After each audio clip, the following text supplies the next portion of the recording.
Is my hair okay? Alright, so I think when I started what I wanted to do with these clouds up here, they're called mammatus clouds. When you look directly up into the sky at them, you see often that they're backlit. These are foreshortened, a little bit off in the distance. You can't look up into them, so I just discarded that idea and thought that I would use reflected light to indicate their presence. What do we have here? I wrote a couple things down. Yeah, you know, at one point the sketch of the mammatus too, it did look like a balloon factory. It looked like a thunderstorm was sucking balloons off the ground and dispersing them up into the atmosphere. And most thunderstorms, as far as I know, do not do that. Let's see. All right, this tube coming up. You know, it is the nature of these supercells of something that storm chasers will often call a mothership.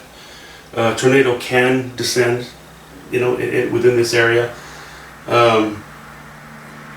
In this case, it's not about a tornado, it's just the mothership with rain coming out of the bottom, as you can see. I wanted to put this cloud catching a little more light up here to break up this, you know, sort of a large, relatively untextured area. This cloud as well, I wanted this to appear to be much more in the foreground. Just kind of floating there. I thought that it helped to oppose and break up the symmetry, the hourglass symmetry that I have going on here. I think that worked well. In the distance, there is another thunderstorm, but when the humidity is this high, you only see certain areas, you know, where the sky is a bit discolored. When you have that high humidity and a lower sun, you also get oranger colors. You know, you're going into more of the purples, the blues, and a bit of orange, which is actually just yellow ochre, alizarin crimson, a bit of white, and adding some ultramarine blue, just to tone it down a little bit, because I didn't want it too strong. I felt that I had a visual hole here before, so I decided to add some interest and put a little bit higher chroma down along the base here and angle it down just to help visually continue this slope and sort of connect the base of the thunderstorm to the ground. I wanted to take this line, which is very gentle, very subtle, a blue going into the purple, and come down like this to subtly oppose this line. It needed, I felt, to be broken up a little bit. I didn't just want it sliding off the edge of the painting, so I think that helped to do that. The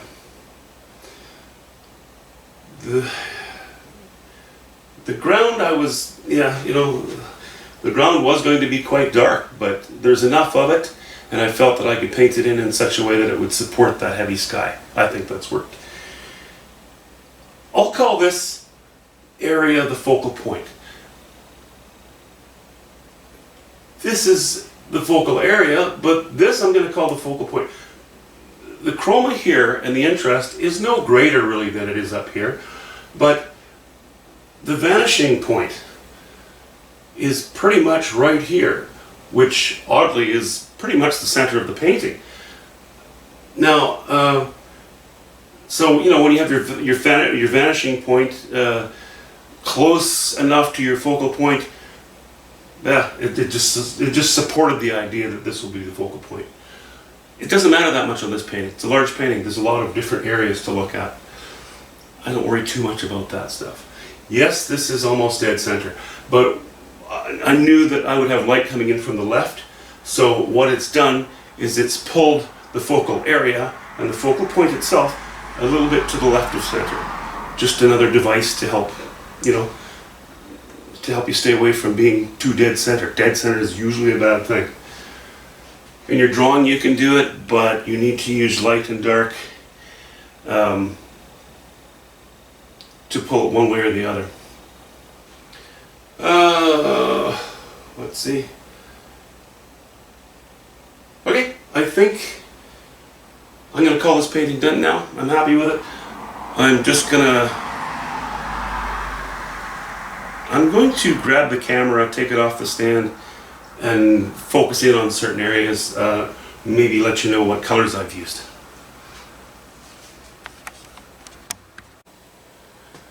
So starting with these clouds at the top of the painting, they are pretty much, the blues that I've used in those are ultramarine blue. I've used a bit of burnt sienna and raw umber and white. Hints of yellow ochre, but very, very, very tiny little bits. And let's call this part the stem or the funnel, whatever you want to call it. I've gone to, you know what? I'm sorry, I did not use ultramarine blue. That is almost all cobalt blue up in those clouds. Cobalt blue, pardon me. And a bit of burnt sienna and raw umber. Getting down to this area, I've gone to mostly raw umber, hints of cobalt blue, and getting into the highlighted part at the base, I've used some yellow ochre and white as I've gone lighter. Again, varying those colors. Each stroke, you know, almost every stroke you want to have a slight difference in. This cloud here, that is the one that, you know, I needed to keep some unity in the grays with the main thunderhead, or the main thunderhead base. But I wanted to differentiate it because I wanted to appear much closer. That is raw umber, ultramarine blue, and white. That's all in that cloud. The purple's in the sky. Both the right hand side and the left hand side. You know, the blue areas there, that's only ultramarine blue. Alizarin crimson. Touched with some raw umber now and then. Then I come into the warmer areas. As you can see, more raw umber because it's kind of a dirtier gray there.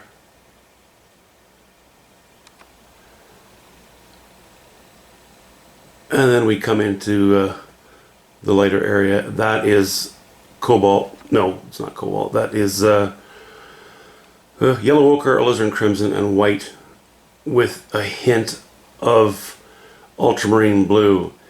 Were I to use cobalt blue in that lighter area, the result would be kind of, it would be a little bit greenish because cobalt blue is a greener blue than ultramarine blue is.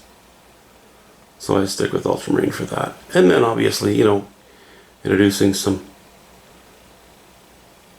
getting a little purpler and then getting into the blues and getting into that whole design. So not a vast array of colors in each area.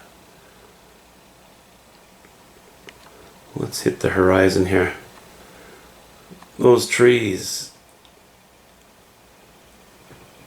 Again, ultramarine blue. No umber in there really. Pretty much burnt sienna, ultramarine blue, a touch of cobalt now and then, but almost all ultramarine blue. And yellow ochre. Trying to keep those strokes fairly direct, removing some of the outlining but not all of it.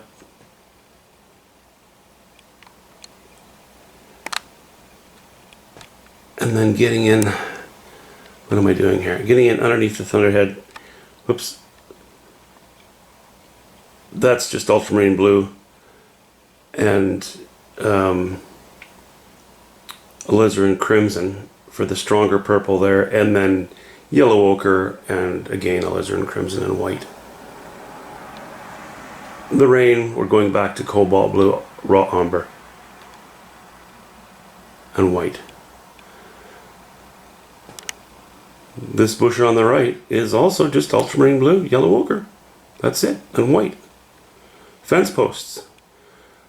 The shady side, ultramarine blue, burnt sienna, and white.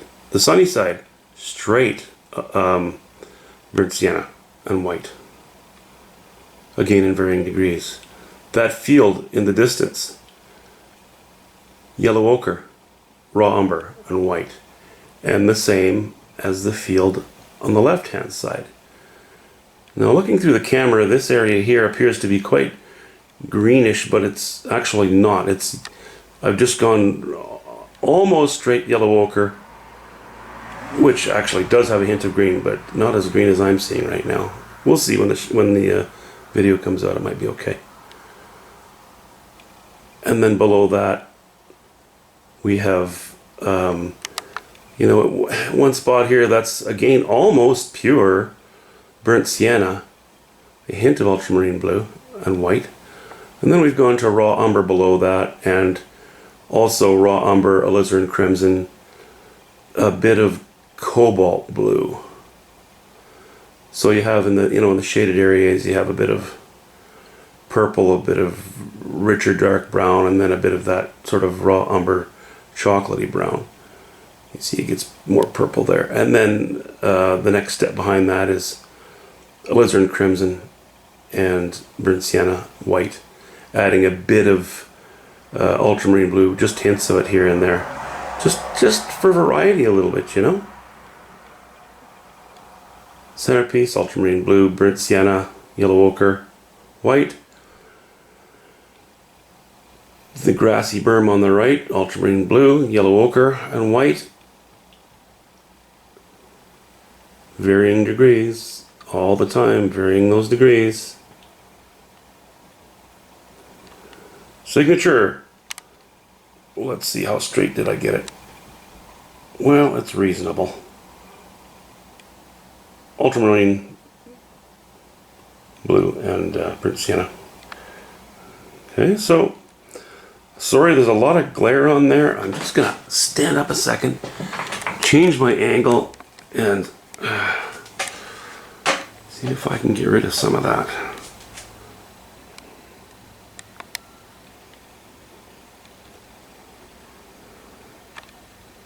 So there it is. As per usual, I'm going to take it upstairs and live with it for a while. If there are any changes made, I'm confident that they will be very, very minor and subtle. But I am quite happy with that. Zoom in, zoom out, zoom in, zoom out. You can see that pink underneath beside the rain a little better now.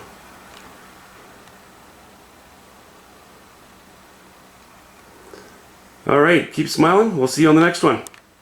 Have a good night.